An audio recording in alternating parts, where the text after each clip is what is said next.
Румыниянын hükümeti yardım eder Moldova'ya türlü proyektlerin giriştirilmesinde angıları bağlı insanın yaşamanın kalitesinin yükselmesinden. Onların birisi Mikhail Yeminesko adına liseyinde tabir yapının düzülmesi. Rumıniyan Büyükelçisi Christian Leon Surkan'ın nişanladı ki Gagauziyada başlanılmış proyektler lazım bitirilensin. Lazım uşaklara deyini kaliteli öğrenmek yeri teklif edilsin. Bunu diplomat Komrat'ta liseyde bulunarak haberledi.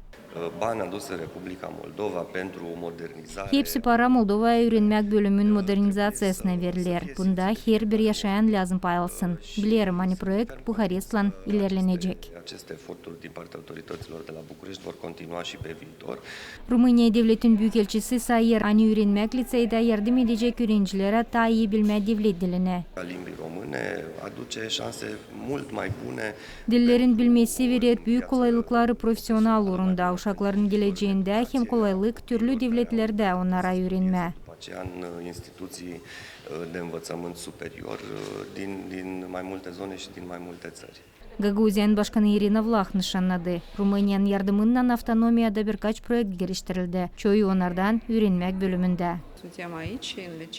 Biz bugün Yeminesko adına liseyinde bulunuyoruz. Nerede iyi projekt Rumıniya devletin hem Moldova'nın yardımından geliştirilir. Düşünüyorum hani bu yıl o başarılanacak. Da uşaklar öğrenebilecekler yeni yapıda. Biz devletin yaşayanları hepsimiz devlet dilini lazım bilelim. Düşünüyorum hani bizim partnerlerin yardımından bunu yapabileceğiz.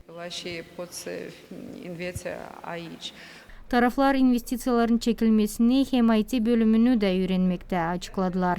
Komrat kasabasının primarı Sergey Anastasov paylaştığı yeni yapının düzülmesine çok para koyuldu hem vurguladı. Ne kadar o önemli munisipiye değine. Öğreneceğiz dile ki bizim uşaklarımız onu bilsinler da olabilsin büyük iş yerlerinde devlette çalışsınlar.